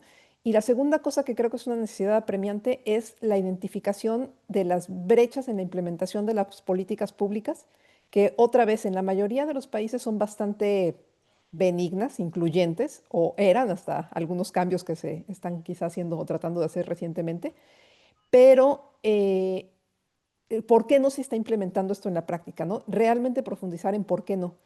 Creo que el tema que mencionó Gloria varias veces sobre información y sensibilización es importante, pero tampoco tenemos datos de si las campañas de sensibilización que se han hecho han tenido realmente un impacto y cómo podríamos mejorarlas, más allá de transmitir la información de que existe el derecho, qué es lo que está pasando en el sistema de salud en todos sus niveles que no estamos pudiendo cubrir las necesidades de salud. Bueno, si me permiten, para completar lo que nos está compartiendo la compañera, yo creo que sí. La base de datos, yo sigo con el sistema de información porque es súper importante. Están invisibilizadas muchas veces las poblaciones, tanto las indígenas, las afrodescendientes, todo, porque no hay una data específica de salud de ellos, ¿no? En cuanto a la parte clínica, en cuanto a la parte epidemiológica. Entonces los migrantes no se escapan de esto. También es una población muchas veces invisibilizada y nosotros requerimos como salud, como sector salud, tener estos datos para poder tomar decisiones, pero también hacer intervenciones efectivas que respondan a necesidades reales, ¿no? Por eso es tan importante el sistema de información. Pero hay otra cosa por la que nosotros tenemos que trabajar. Tenemos que trabajar por garantizar una cobertura total para todos los migrantes, porque en papeles está, muchos dicen, sí, acá todos tienen derecho, una vez que entran al país, son uno más y tienen derecho al acceso al servicio de salud, pero en la práctica vemos que no es así. Entonces tenemos que contribuir para que se dé este trabajo, ¿no? O sea, que no solo se quede en lo que es la atención de vacunación, la atención madre-niño, ¿no? Sino que se dé una atención integral.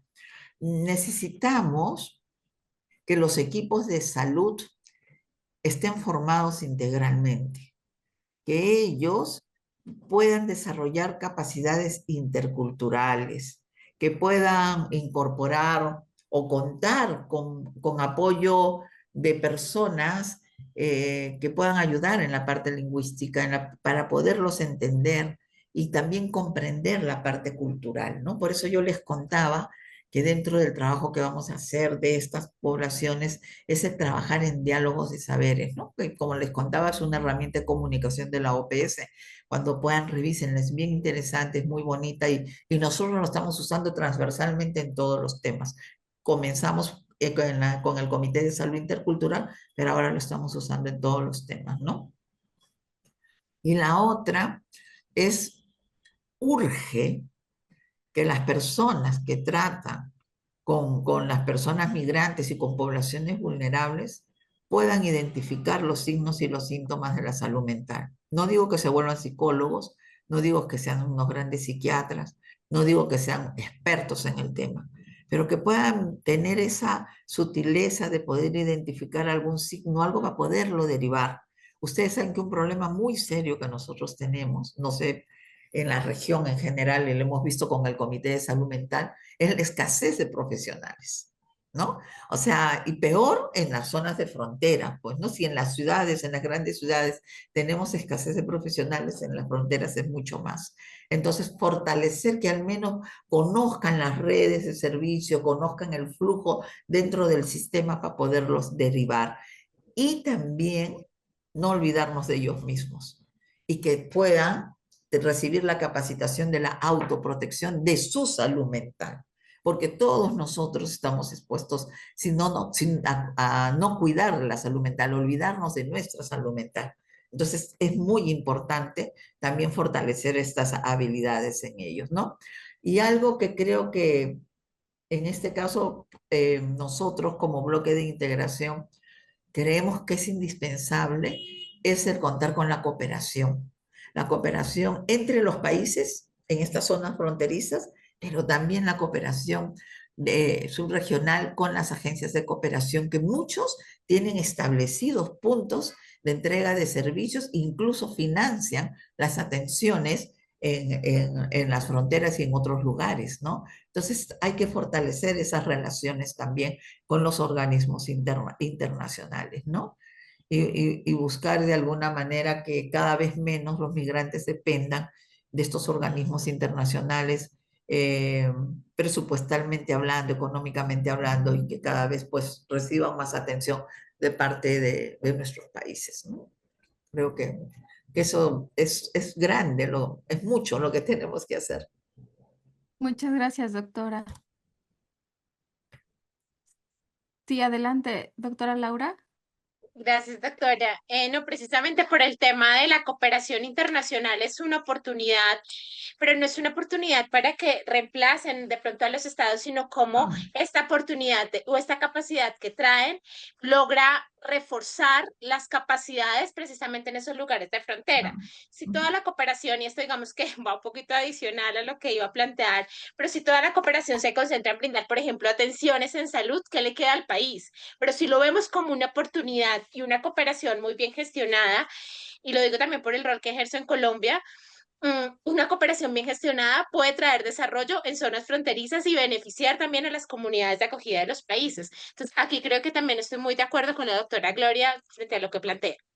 Cuando planteamos las necesidades, yo creo que hay necesidades, uno, de poder no tener relatos históricos que redunden sobre los mismos grupos poblacionales. Es decir, y lo hablaba, no recuerdo cuál fue la doctora que lo planteaba, y es la atención, por ejemplo, a hombres o adolescentes que no es tan fácil que accedan a los servicios de salud. Si bien las mujeres tenemos mayores necesidades, por ejemplo, en temas de salud menstrual, en temas de salud materna, pues hay necesidades, por ejemplo, en salud mental que no están siendo cubiertas o que se dedican solamente a un grupo poblacional. Solamente, por ejemplo, cuando uno mira, las atenciones se concentran en mujeres, en niños o en niñas, pero hay grupos poblacionales como hombres, población LGTBIQ, niños, adolescentes que no están recibiendo atención precisamente por esos diálogos, porque son discursos que uno dice, son narrativas y precisamente los indicadores en salud evidencian que son las mujeres, pero son las que más fácil tienen acceso.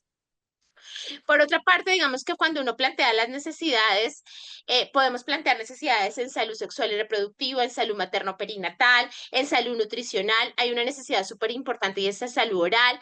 Las personas también, el abordaje o la atención a personas con discapacidad, que a veces no se tienen en cuenta, y como que solamente hablamos de ese grupo grande, pero hay unas personas que si bien son menos, pero son menos personas, pero sí hay una necesidad importante.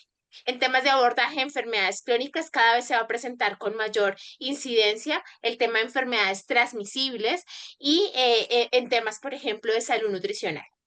Pero si lo enmarcamos en 4 puntos importantes y que se han venido dialogando, la primera necesidad es fortalecer la vigilancia de la salud, la gestión, el intercambio de información y la investigación para apoyar esa toma de decisiones estratégicas y esa formulación de políticas públicas. La segunda es mejorar el acceso a los servicios de salud que sean integrales, que sean de calidad y otros servicios complementarios. Es decir, salud se convierte en un eje articulador de otros derechos.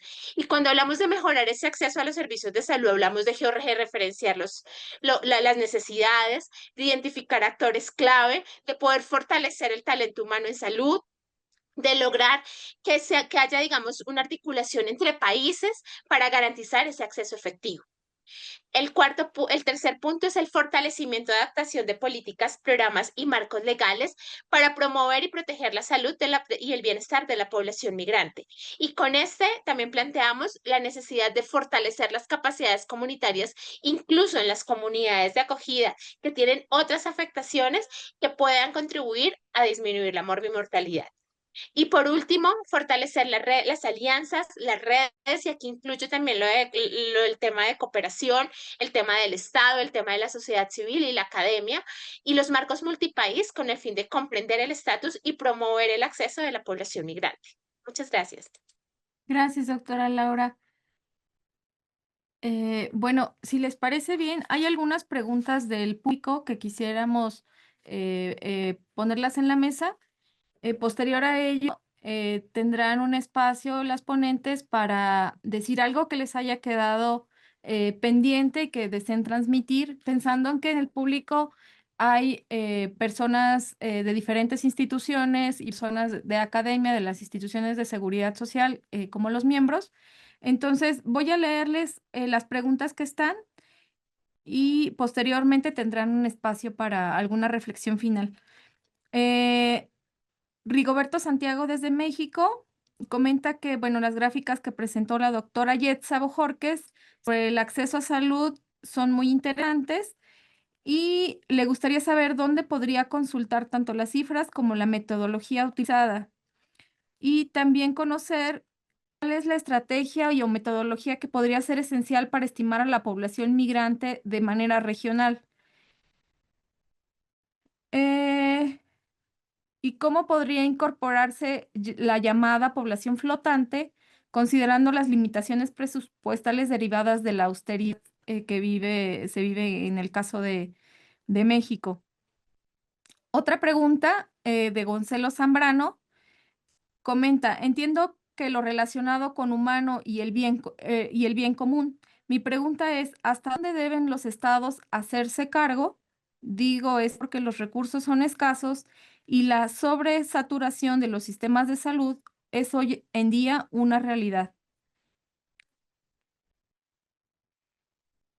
Y bueno, hay una tercera pregunta. Carlos Díaz de México.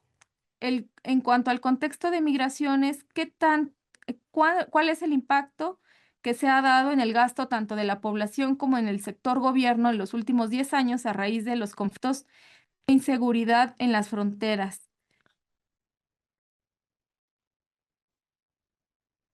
Y una última, ¿cómo podremos adquirir?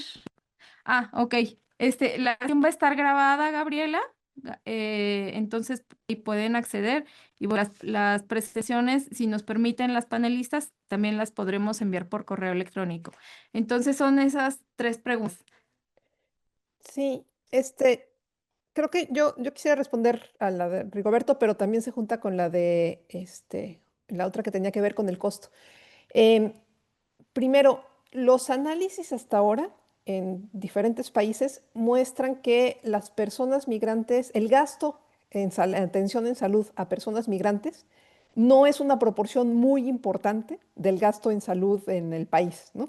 Incluso desde el sistema público e incluso en países como Chile o como Colombia, que tienen un porcentaje muy alto de la población migrante. Nos decía ahorita Andrea 8.8% o algo así. En México estamos en menos del 1%.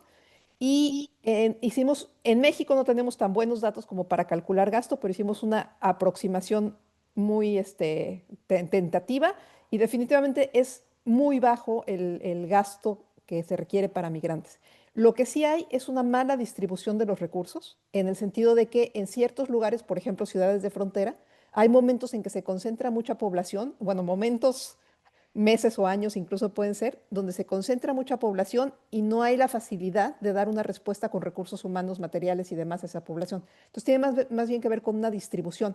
Esta percepción de que los sistemas de salud están rebasados, sobresaturados, es cierta, por supuesto, pero tiene que ver con una problemática crónica de los sistemas de salud en la región y en el mundo que no depende o no ha aumentado a raíz de las personas migrantes. Sin embargo, es muy fácil culpabilizar a los migrantes de esta situación y como parte de discursos xenófobos decir, es porque llegaron los migrantes que ya no hay citas en el consultorio, que ya no hay recursos, ¿no? Y no, definitivamente lo que se ha demostrado una y otra vez es que ese no es el caso.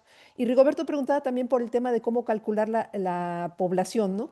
Eh, Otra vez, en el caso de México no tenemos el tipo de datos que nos permitirían hacerlo fácilmente y además tenemos esta situación de poblaciones móviles que también se ve en otros países. Y a mí me parece que eso es una deficiencia de la planeación de los sistemas de salud, que están todavía pensando en que las poblaciones son estables, sedentarias y sedentarias a largo plazo, ¿no? Entonces se hacen estos sistemas basados, atención primaria basada en el territorio, donde el territorio se entiende como un espacio geográfico limitado, donde las personas que están ahí van a quedarse ahí desde que nacen hasta que se mueren. Y eso ya no es el mundo de ahora. Entonces hay que adaptar esta idea del territorio a un territorio móvil, a un territorio que viaja con la persona, si ustedes quieren pensarlo así. Y realmente eso es un cambio básico en el pensamiento de cómo deben funcionar los sistemas de salud que creo que se tiene que dar más pronto que tarde porque las circunstancias el modelo actual ya no funciona en estas circunstancias. Sí, Lexa, y es totalmente de acuerdo contigo. Y es muy importante que se señale, ¿no? No es por los migrantes que el sistema de salud colapse, no es por los migrantes que las enfermedades se den, pero sí tenemos que trabajar mucho en la promoción y sobre todo en la prevención de las enfermedades, en la información que se les debe dar, que esa es una debilidad, no digo que sea la única, de todo el sistema y de los problemas que nosotros tenemos, la falta de información, la falta de acceso a información de las personas, no solo migrantes, de todo, es lo que hace que rebalse la demanda en todos los establecimientos de salud. Y hay que cuidar mucho el de culpabilizar a los migrantes, porque en el estudio que hicimos, que me hubiera encantado compartir todo el estudio con ustedes, pero lo pueden conseguir en la página web del Horas CONU como Horas CONU nada más, ahí en ese estudio de estigma y discriminación, se ve cómo las personas migrantes reciben estos comentarios todo el tiempo. Por culpa de ustedes trabajamos más horas. Por culpa de ustedes no tenemos medicamentos para otros. Por culpa de ustedes que vienen acá nos quitan tal o cual cosa, ¿no? Entonces es muy notorio esto. Por eso también hablaba yo de la importancia de trabajar de manera integral con todos los equipos, no solo de salud, sino con todos los que dan atención a las personas migrantes. Y quiero resaltar lo que tú dices, en algún momento todos vamos a ser migrantes, por diferentes causas, pero en algún momento vamos a tener que migrar de algún lado o ya hemos migrado, sea por estudios, sea por trabajo, sea por cuestiones políticas, por climáticas, por lo que fuera. En algún momento todos vamos a ser migrantes. Por lo tanto, todos merecemos respeto y reconocimiento, ¿no?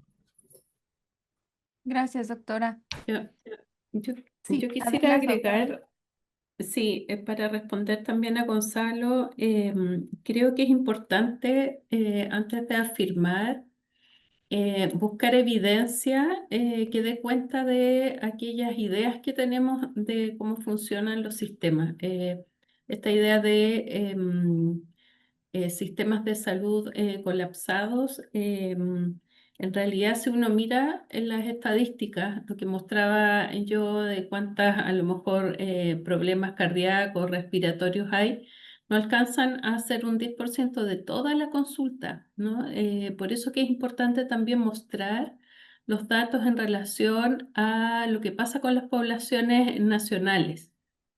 Cuando yo decía hace un rato atrás, a partir de la evidencia que nosotros encontramos, por ejemplo, en relación a salud sexual y reproductiva, las violencias sí caen más sobre las mujeres migrantes, las violencias desde los equipos de salud, ya a través de maltrato físico, verbal, etcétera.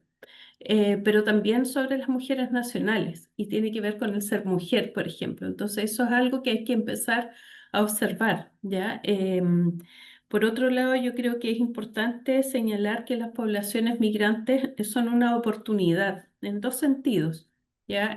Si uno revisa, por lo menos en el sistema de salud chileno, hay lugares y niveles de atención que han revivido, por así decirlo, a partir de la incorporación de equipos de salud que son extranjeros, que vienen también, ¿cierto?, en condición de migración y constituyen equipos que están trabajando, que entregan una buena atención y que incluso son reconocidos por las poblaciones nacionales o migrantes como equipos que tienen un buen trato, son acogedores, tienen otra perspectiva de trabajo, etcétera. Y yo creo que eso hay que valorarlo también. Y lo tercero que quiero señalar es que nosotros podemos aprender de otras formas de hacer las cosas, ¿ya? Por ejemplo, en la investigación en relación a salud sexual y reproductiva nos dimos cuenta que los niveles, ¿cierto?, de parto fisiológico, natural, ¿cierto?, es parte de las experiencias de ciertos grupos de mujeres migrantes o extranjeras y nosotros estamos muy centrados en la idea del riesgo, del parto como riesgo, del parto como algo doloroso y tenemos la posibilidad de vivirlo como más naturalizado, más en coordinación con nuestros propios cuerpos. Entonces, yo creo que eso es una oportunidad, ¿ya? Creo que es necesario revisar. Hay varios estudios desde la CEPAL, hay publicaciones. En Chile hay un libro muy interesante que habla sobre mitos en relación a la población migrante y aborda distintas ideas que tenemos en la cabeza a propósito de las poblaciones, copan los sistemas de salud, los de educación, etcétera, etcétera. Entonces, hay una serie de artículos que dan evidencia de si eso es así o no es así. Yo creo que es importante reproducir afirmaciones que tengan una base, ¿cierto?, de evidencia y en este caso no la tiene. Entonces yo creo que hay que buscar también mecanismos que permitan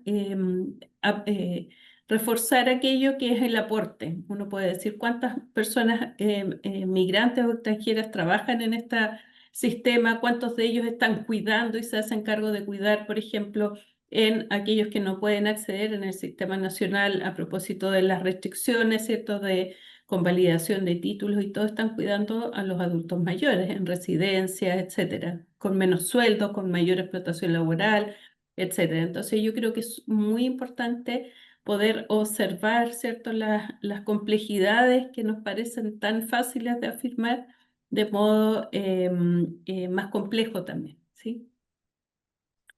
Andrea, ahora que te escuchaba y si me permite la mesa, Claro. quiero solamente hacer una propaganda, por llamarlo de alguna manera, una publicidad. Desde el Comité de Recursos Humanos del Organismo Andino de Salud, como bloque de integración, estamos trabajando en la homologación de títulos en profesionales de la salud. Entonces está ya avanzado, el comité es muy fuerte, estamos trabajando con apoyo de OPS, de otras instituciones y con la academia para lograr la homologación de títulos de los 6 países, ¿no? Entonces solo quería compartir eso. Los avances también están en la web por si necesitan algo, con mucho gusto, si me lo piden, yo les envío.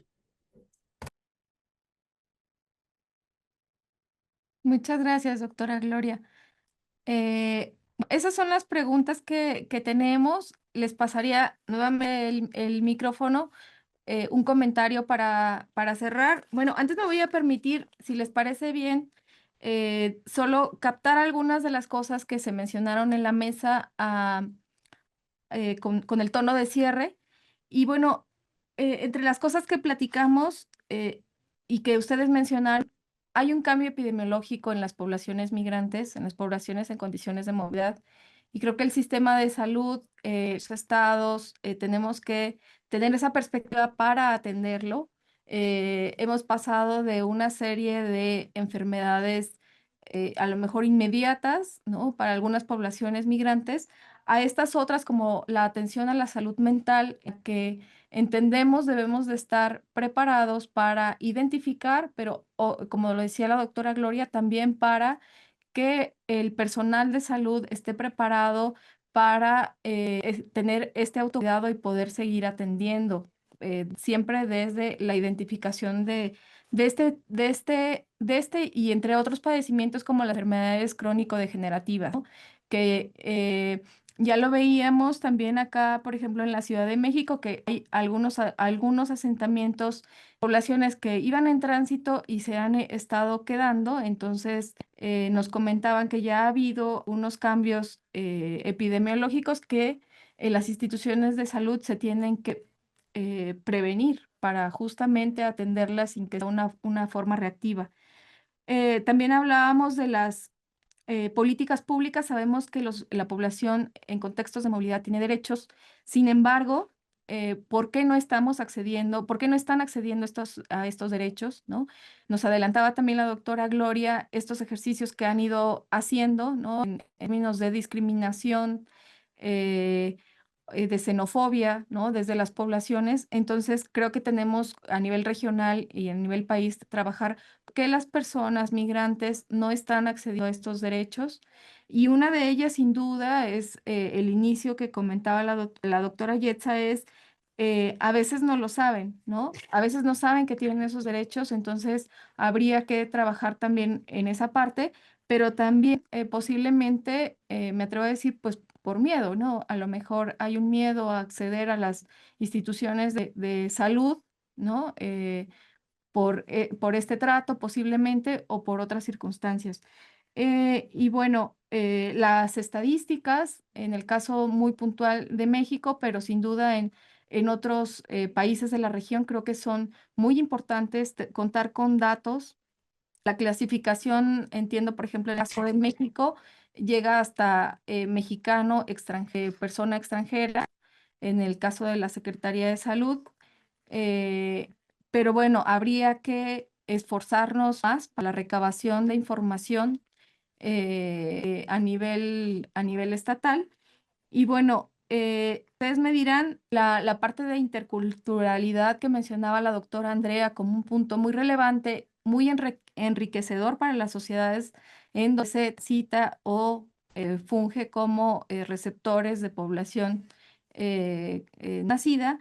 Es un gran aliciente que alimenta no solo el sector salud, sino obviamente a la sociedad en general. Entonces, con estas pequeñas ideas quisiera pasarles nuevamente el micrófono y que dieran un mensaje de cierre, alguna idea general o algún mensaje que quisieran transmitir.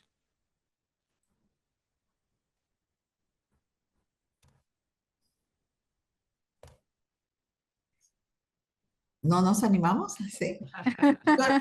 Yo algo bien chiquito. Yo lo único que quisiera como resaltar es que la salud de las personas migrantes es un compromiso compartido, donde todos debemos estar involucrados. Desde donde estemos y sea cual sea nuestra función o papel, debemos de trabajar. Esto no es un tema de salud, no es un tema de una persona, no es un tema de un sistema, no es un tema de un país, es un tema de de una persona que viene con su historia, ¿no? Debemos recordar eso, que cada persona trae su historia y por lo general una persona migrante viene pues en busca de seguridad, viene en busca de oportunidades, muchas veces no, porque no le queda otra cosa, viene en busca de su dignidad, ¿no? Entonces, nosotros tenemos que trabajar todos de manera integral y ninguno se puede quedar por fuera ni buscar que sea solamente el Estado o una persona determinada la responsable. Todos tenemos que contribuir, todos tenemos que trabajar, porque queridos amigos, la salud es un derecho universal y de eso no hay discusión. Eso es lo que yo diría. Muchas gracias, doctora Gloria. Bueno, yo quiero retomar algo que dijo Andrea, creo que muy al principio, y es que cualquier mejora o modificación que se haga en los sistemas de salud para una mejor inclusión de las personas migrantes, muy probablemente se refleje en mejoras que van a beneficiar a todos los que hacen uso de ese sistema de salud, ¿no? Entonces, la inclusión, por ejemplo, de temas de interculturalidad no solo va a beneficiar a migrantes, sino también a grupos indígenas. La inclusión de las provisiones que se tomen para que personas con bajos recursos económicos puedan acceder a los sistemas, no solamente van a mejorar a los migrantes, van a mejorar la situación de todas las personas con bajos recursos económicos.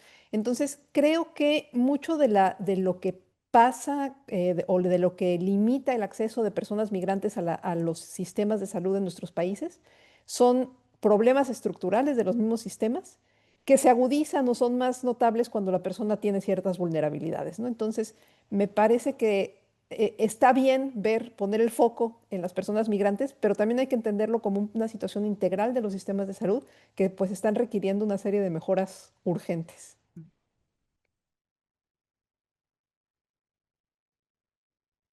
Muchas gracias, doctora Yetza. No sé si la doctora Andrea o la doctora Laura quieran tomar la palabra.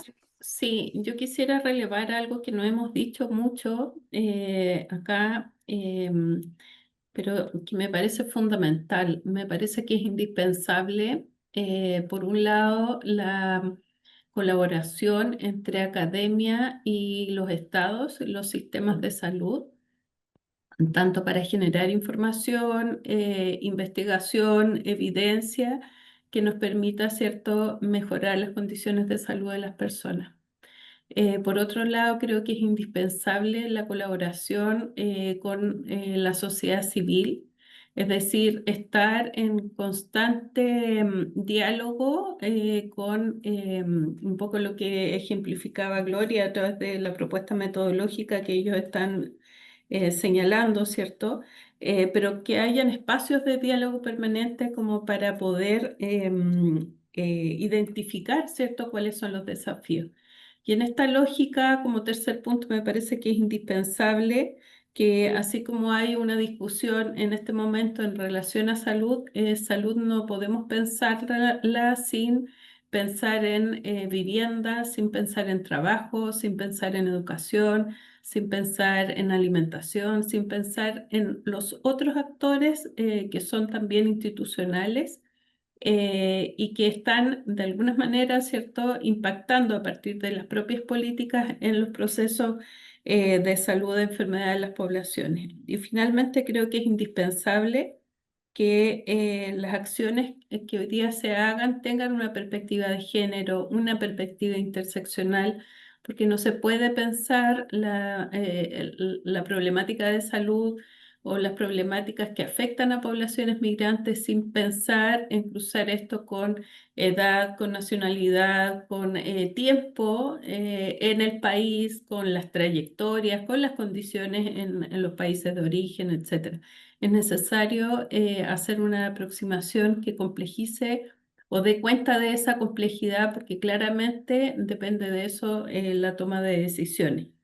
Y para tomar decisiones es fundamental la evidencia, por lo tanto es indispensable mejorar las formas de registro y estas colaboraciones que yo estaba señalando, que no solamente son a nivel nacional, sino también a nivel internacional, y en ese sentido yo agradezco estar escuchándoles a ustedes y escuchando distintas experiencias porque es indispensable este espacio de colaboración. Muchas gracias, doctora Andrea. Sí, adelante. Bueno, sí, no, muchas gracias a todas, porque creo que cada perspectiva y cada visión desde cada país nos permite integrar también posiciones en cada uno de los países. Pues agradecerles también por la invitación. Solamente quisiera cerrar y es que si decidimos ver el tema de la migración como un problema y por más de que los países digan no vamos a atender, no vamos a brindar el acceso, esto no va a parar las dinámicas migratorias.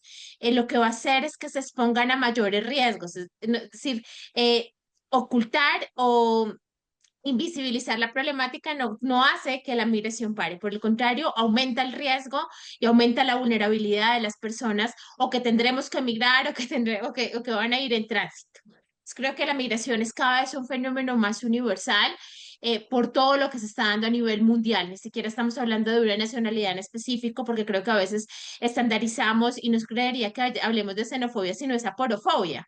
Sí, no solamente hablemos de una nacionalidad, hablemos de muchas nacionalidades. Son más de 122 nacionalidades que han transitado por Centroamérica y por Sudamérica, incluyendo pasando por Colombia, eh, con miras hacia norte, hacia Norteamérica. Entonces creo que revisar eso no solamente pegada a una nacionalidad, también nos permite ampliar el espectro, es decir, cómo vemos la migración como una oportunidad. Y la migración es una gran oportunidad porque muchas de las personas migrantes, y hay estudios muy comprobados, no solamente en Colombia, sino en la región, de cómo la migración aporta al desarrollo de los países, cómo la población migrante está llegando a lugares donde los nacionales ya no quieren estar o donde no pueden estar y cómo también sus conocimientos, su experiencia puede aportar. Lo que pasa es que a veces sentimos como que estigmatizamos al otro y creemos que el otro puede entender la complejidad de todos los sistemas de salud de toda la región de una manera más simple y creo que no es tan fácil. Y digamos que solamente eso, ver la migración como una oportunidad y poder aprender de las lecciones aprendidas que hemos tenido entre países, continuar intercambiando saberes, intercambiando experiencias, que creo que eso nos ayuda a mejorar de manera constante. Aprender también de políticas públicas que se han establecido y no negarla o decir no hay más para atender, no va a parar la migración. Lo que va a hacer es que se complique muchísimo más. Muchas gracias. Muchas gracias, doctora Laura. Pues les agradecemos mucho, mucho su tiempo, su conocimiento, sus experiencias. Esperamos tenerlas nuevamente y bueno, vamos a terminar. ¿Quiere comentar? Sim, só muitas graças a todas as especialistas. Foi tema, um debate muito interessante, muito enriquecedor, e eu agradeço pela participação de todas, e creio que mais debates teremos que fazer sobre esse tema tão importante. Sim. Então, muitas graças e felicito a todos pelo debate. Muchas gracias. Esperamos vernos pronto. Antes que nos vamos, les vamos a compartir una imagen con algunas actividades que tenemos en las últimas semanas. Son semanas presenciales que vamos a tener alumnos de la región aquí en las instalaciones del CIES y las van a poder seguir por Facebook en las próximas semanas. Muchas gracias a todas. Gracias. Gracias. Hasta luego. Hasta luego. Adiós. Adiós. Feliz Chao, tarde. adiós. Gracias. Bye.